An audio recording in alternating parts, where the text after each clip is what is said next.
This morning on Your Health, the latest on coronavirus. The number of infected people around the world right now stands at more than 77,000. That's right. And right here in the U.S., there are 34 confirmed cases, and the CDC is warning Americans that this contagion represents a tremendous public health threat.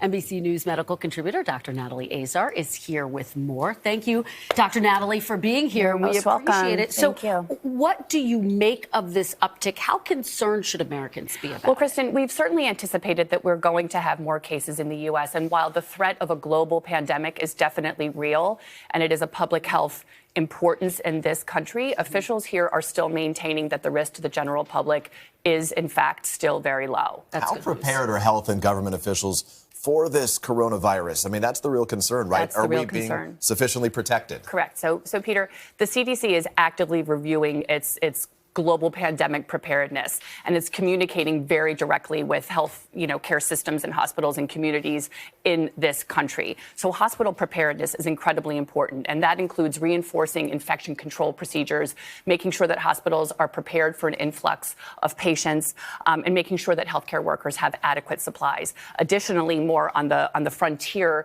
if you will, there are airport screenings that are in place. There is voluntary self-quarantine for people who have traveled from China, and there are also 20 CDC quarantine stations throughout the country that are prepared to handle cases. Well, this is a new spread. That's one of the challenges, a new strain, yes, I should say. And so health officials are still trying to figure out exactly how it's spread. Right. What do they know about that? Well, what was interesting this week, Kristen, is that there was a report in the New England Journal of Medicine, again, about this concept of asymptomatic transmission. And they did, in fact, find that virus was detectable in the respiratory secretions of people before they were before they were displaying symptoms. But I will quote Dr. Fauci in reinforcing the idea that asymptomatic transmission is not what typically drives epidemics. So while there is still virus that's detectable, we don't know exactly how contagious that is in an asymptomatic individual.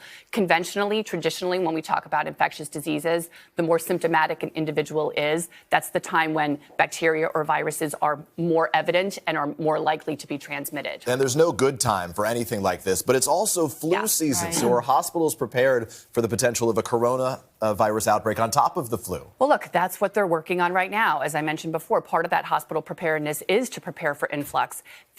Some institutions, for example, are augmenting or enhancing their virtual urgent care so that they're triaging patients before telling them to come to the emergency room to inundate the ER. They're actually managing patients virtually to say, you know what, I think you need to come in versus I think you need to stay home, contact your doctor and take care of yourself at home. And we can't remind people enough. Wash your hands, wash your hands. I mean, honestly, yes.